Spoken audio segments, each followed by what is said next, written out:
குரல் பரதம் இணைந்து வழங்குபவர்கள் காளிமார்க் பவன்டோ, திலகராஜ் டெக்ஸ்டைல்ஸ், சிவகாசி.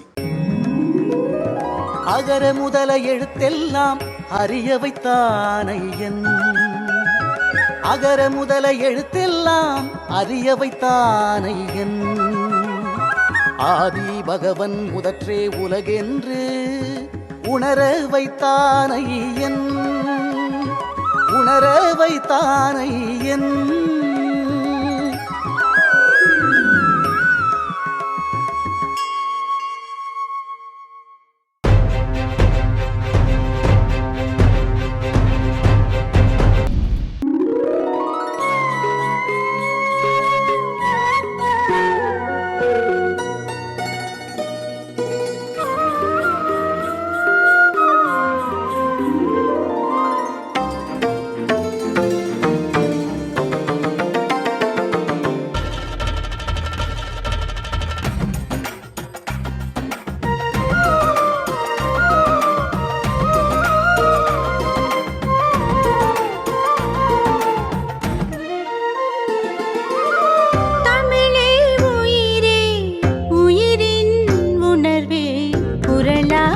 மலர்ந்தாயே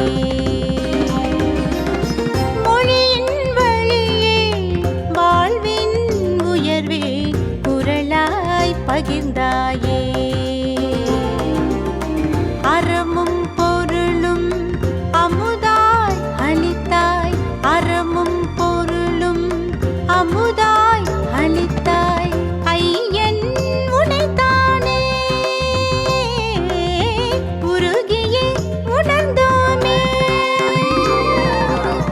தமிழே உயிரே உயிரின் உணர்வே குரலாய் மலர்ந்தாயே.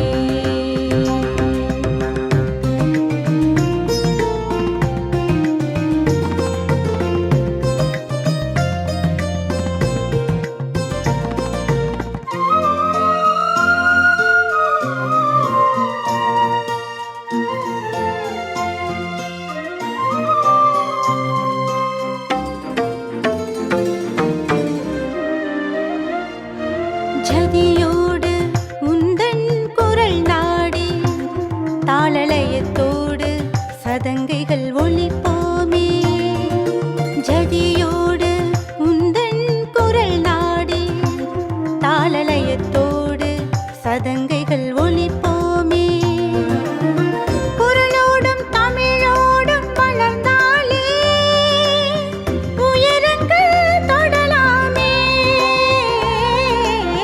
குரலோடும் தமிழோடும் வளர்ந்தாலே உயரங்கள் தொடலாமே.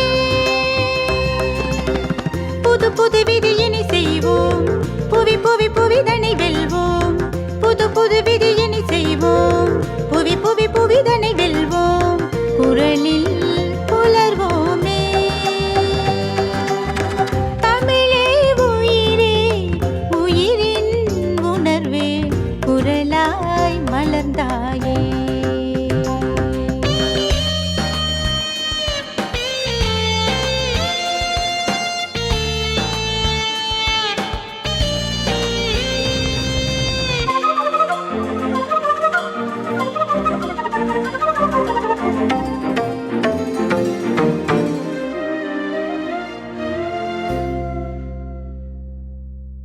குரல் பரதம் இணைந்து வழங்குபவர்கள் காளிமார்க் பவன்டோ, திலகராஜ் டெக்ஸ்டைல்ஸ், சிவகாசி.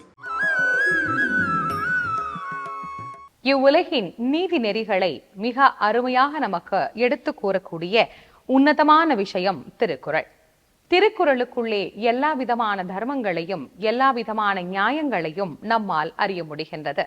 இந்த தர்மங்களையும் நியாயங்களையும் நாம் ஒவ்வொருவரும் வாழ்க்கையில் கடைபிடிக்கின்ற போது அது எப்படியான மாறுதல்களை எல்லாம் நமக்கு ஏற்படுத்துகிறது என்று சொன்னால், வள்ளுவ பெருந்தகையினுடைய குறளை போலவே நம்மால் வாழ முடியும். அது எப்படி?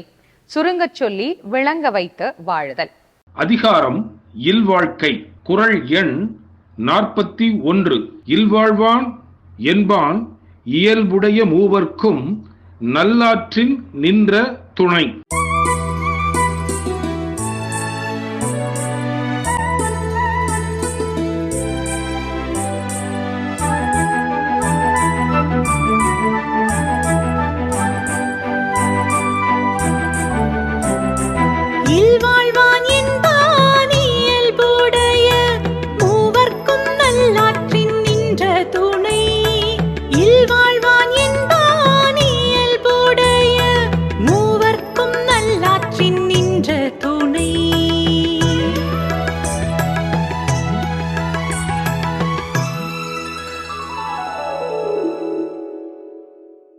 இல்வாழ்வான் என்பான் இயல்புடைய மூவர்க்கும் நல்லாற்றின் நின்ற துணை.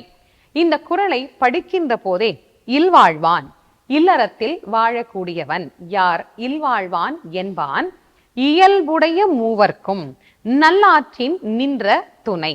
நல்ல துணையாக ஒரு மூவருக்கும் சரியாக நடக்கின்றவர் இல்லறத்தில் நின்று வாழ்வதற்கு தகுதி உடையவர் என்று பொருள். அந்த மூவர் யார் என்கின்ற கேள்விதான் இப்ப நமக்குள் எழும். மூவர்க்கும் அப்படின்னு வள்ளுவர் சொல்லிட்டார். யார் அந்த மூவர்? நாம நினைக்கலாம் நம்முடைய யாரை வேண்டுமானாலும் அந்த மூவராக தேர்வு செய்து கொள்ளலாம். இல்லை, வள்ளுவர் மிக தெளிவாக அதற்குள்ளேயே நமக்கு பதிவு செய்திருக்கின்றார். இல்வாழ்வான் என்பான் இயல்பு உடைய மூவர்க்கும் என்று சொல்லி இருக்கிறார். இயல்பு உடைய மூவர்க்கும் என்று சொல்லுகின்ற அந்த இயல்பு என்கின்ற வார்த்தை தான் யார் அந்த மூவர் என்பதை முடிவு செய்ய போகின்றது.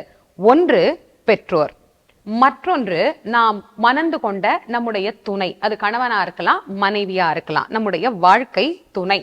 மூன்றாவது நாம் பெறுகின்ற பிள்ளைகள். இந்த மூவருக்கும் தான் நம்முடைய இயல்பு அப்படியே இருக்கும். இதை நீங்க வேறு யாரிடத்திலேயும் இந்த இயல்பை பார்க்க முடியாது. ஒவ்வொரு திருக்குறளிலேயும் ஏதாவது ஒரு வார்த்தை தான் அந்த குறளுக்கான ஆணிவேராக அமைகிறது. இந்த குறளினுடைய ஆணிவேர் இயல்புடைய. ஒரு பெற்றவர்களின் இயல்பு பிள்ளைக்கு வரும். சரி, நாம் பெற்ற பிள்ளைகளுக்கு நம்முடைய இயல்பு வரும். இது ரெண்டும் சரி. இப்ப நடுவுல ஒரு துணை ஒண்ணு வருதே, இதுக்கு எப்படி அந்த இயல்பு வரும்? நீங்க யோசிச்சு பாருங்க. வள்ளுவர் இதை குறிப்பிடுகிறது வாழ்க்கையினுடைய துணை நலத்தை பற்றி. சரியா? நம்முடைய கூட வரக்கூடிய கணவனையும் மனைவியையோ பற்றி குறிப்பிடுகிற போது இந்த குறளை குறிப்பிடுகின்றார். அப்ப என்ன சொல்ல வருகிறார்? ஒரு பெற்றவரை போல் ஒரு பிள்ளை இருப்பதும், ஒரு பிள்ளையை போல் ஒரு பெற்றவன் இருப்பதும் இந்த உலகத்தின் பொதுவான இயல்பு. ஆனால் எங்கோ பிறந்து எங்கோ படித்து வேறு வேறு இயல்புகளில் வளர்ந்த ஒரு வாழ்க்கை, ரெண்டும் வேறு வேறு துருவமா இருக்கலாம். ஒன்று இணைகின்ற போது அந்த துணையினுடைய இயல்பை தன்னுடைய இயல்பாக என்றைக்கு ஒருவர் ஏற்றுக்கொள்ளுகிறாரோ அன்றைக்குத்தான் அந்த இல்லறம் சரியான இல்லறம். அப்படி வாழ்பவர்தான் நல்ல இல்லறத்தான் என்பதை வள்ளுவர் இக்குறளில் பதிவு செய்கின்றார். எவ்வளவு நுட்பமான கருத்தை எவ்வளவு எளிமையா ஒரு வார்த்தையில வள்ளுவர் விளக்கப்படுத்துறார் பாருங்க. ஒரு துணை எங்கோ பிறந்திருக்கும், எங்கோ வளர்ந்திருக்கும், ஏதோ மொழி பேசியிருக்கும், ஏதோ சாப்பிடும், ஏதோ பிடிக்கும். கணவர் அப்படி இருப்பார், மனைவி இப்படி இருப்பார். ஆனா கணவனுக்கு பிடித்ததை தனக்கு பிடித்ததாக, மனைவிக்கு பிடித்ததை தனக்கு பிடித்ததாக ஏற்றுக்கொண்டு வாழ்கிற அந்த வாழ்க்கைதான் நல்ல இல்லறத்தானுடைய வாழ்க்கை என்பதை மிக தெளிவாக பதிவு செய்த வள்ளுவர் காட்டிய வழியில் நாமும் நம்முடைய இல்லறத்தை நடத்தினால் இன்பம் நம்மை நல்ல இல்லறத்தானாகவே வைத்திருக்கும்.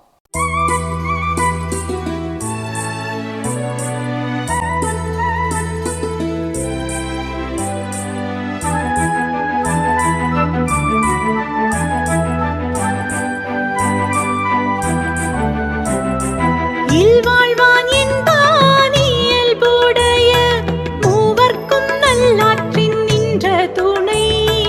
இல்வாழ்வான் என்பான் இயல்புடைய மூவர்க்கும் நல்லாற்றின் நின்ற துணை.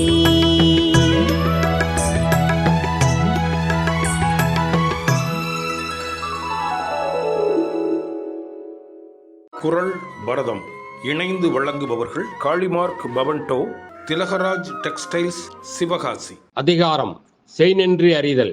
குறள் எண் 108. நன்றி மறப்பது நன்றன்று, நன்றல்லது அன்றே மறப்பது நன்று.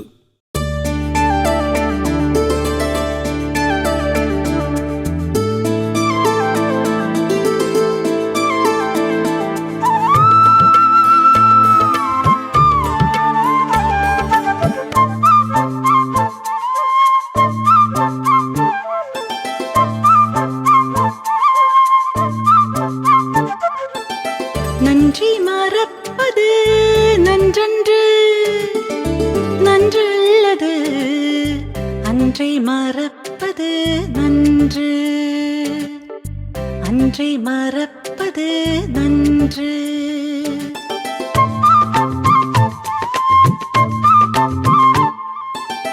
நன்றி மறப்பது நன்றன்று, நன்றல்லது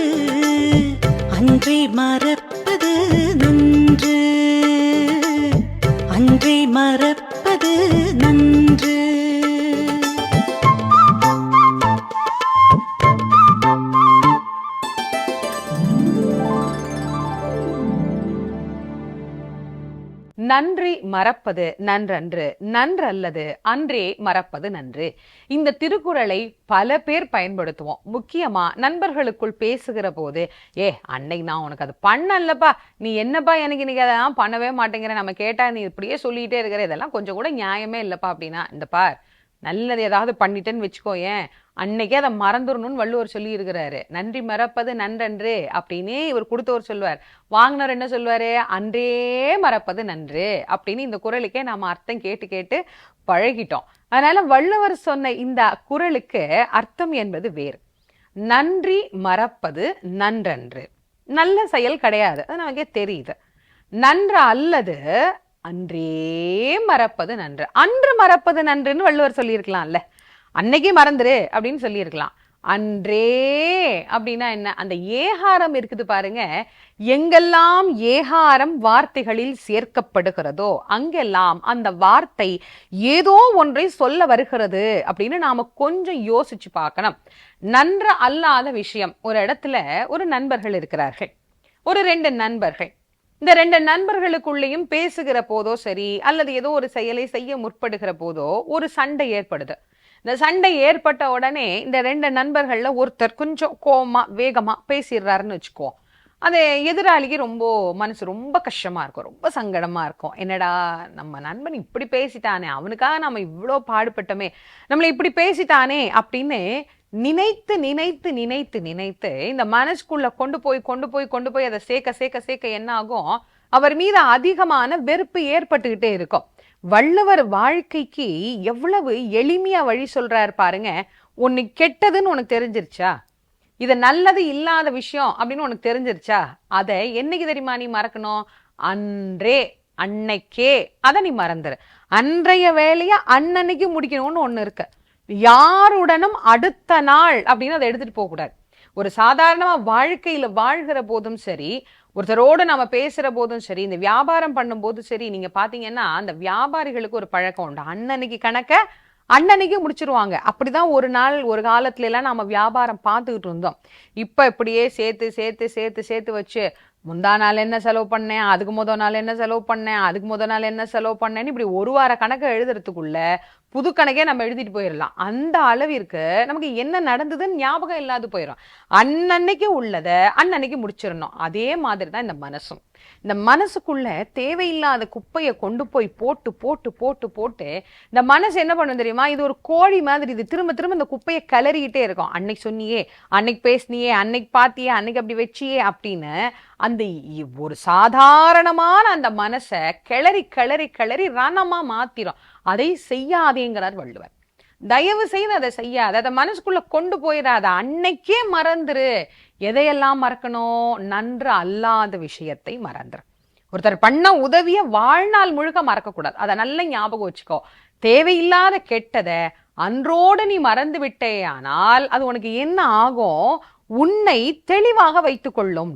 இந்த நன்றி அப்படிங்கிற வார்த்தையை நாம ஒவ்வொருத்தரும் எப்படி பயன்படுத்த வேண்டுமா அதை வள்ளுவர் நமக்கு சொல்றாரு பாருங்க. ஒருத்தர் நமக்கு செய்த உதவிக்கு திருப்பி பதிலாக நாம செய்வது நன்றி அப்படின்னு எடுத்துக்க கூடாது. ஒருத்தர் ஒண்ணு செஞ்சார் அப்படின்னா அதுக்கு நாம திருப்பி செய்யறோம் பாருங்க, அது நன்றியா இல்ல, அது கடன். நன்றி கடன்னே, அதனால தான் அதுக்கு பேரே வச்சாங்க. அதை நாம செய்கிற போது அவர் மனம் பாதிக்காத அளவிற்கு தேவையற்றவற்றையெல்லாம் மறந்துவிட்டு நாம எதெல்லாம் வேண்டாமோ அதை மட்டும்தான் வச்சிருக்கிறோம். இனிமே என்ன பண்ணணும்? எதெல்லாம் வேண்டாமோ அதை எல்லாத்தையும் மறந்துட்டு தேவையானவற்றை மட்டும் நாம் மனதிலே வைத்துக்கொண்டு வாழ்வோமே ஆனால் கண்டிப்பாக இந்த உலகத்தில் நல்ல மனிதர்களாக, மகிழ்ச்சி உள்ள மனிதர்களாக நம்மால் வாழ முடியும்.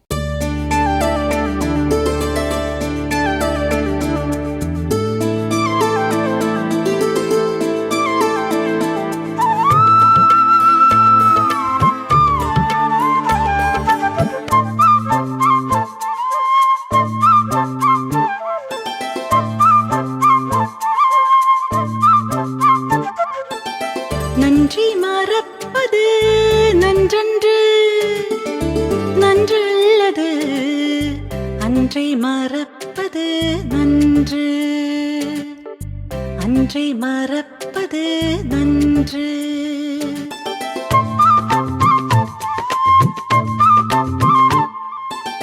நன்றி மறப்பது நன்றன்று,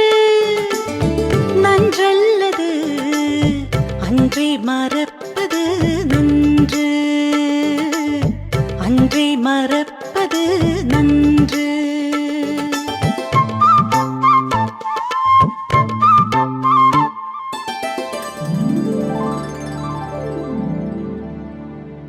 இந்த வார பரிசுக்கான கேள்வி: இல்வாழ்வான் என்பான் இயல்புடைய என்ற குறளின் எண் என்ன?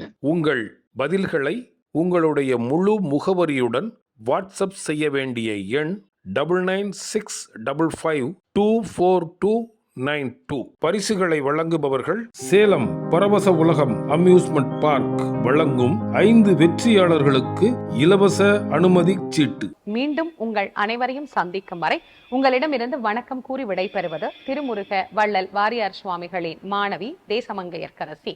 நன்றி, வணக்கம்.